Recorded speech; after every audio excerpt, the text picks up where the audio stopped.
మతం మారటం తప్ప? సంస్కృతిని కూని చేయటం. సంస్కృతిని ఏ సంస్కృతిని కూని చేయటం? ఇప్పుడు హైందవ సంస్కృతి. ఓకే, హైందవ సంస్కృతిని కూని చేయటం అని అంటే ఇప్పుడు రోడ్లో కత్తులు పట్టుకొని తిరిగితే హైందవ సంస్కృత? రోడ్లో కనిపించిన వాళ్ళని రేప్ చేస్తే హైందవ సంస్కృత?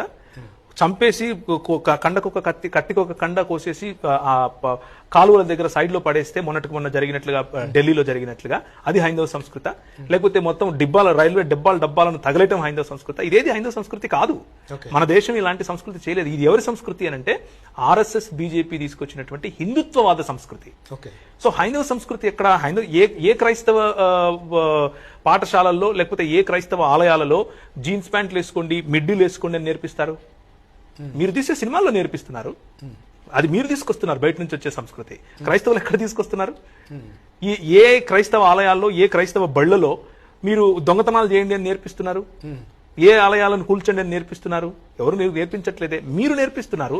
శాఖలు పెడుతున్నారు, ఊళ్ళలో తీసుకెళ్లి హిందూ వాహిని అని అంటున్నారు, చేతిలో కత్తులు ఇస్తున్నారు, కటార్లు ఇస్తున్నారు, కట్టెలు ఇస్తున్నారు, కొట్టండి నేర్పిస్తున్నారు. సో కొట్టమని చెప్పటము అది నీచ సంస్కృతి అవుతుంది. కానీ రక్షించండి, కాపాడండి, ప్రాజెక్టులు కట్టండి, ప్రజలకు మేలు చేయండి అంటే అది నీచ సంస్కృతి ఎలా అవుతుంది?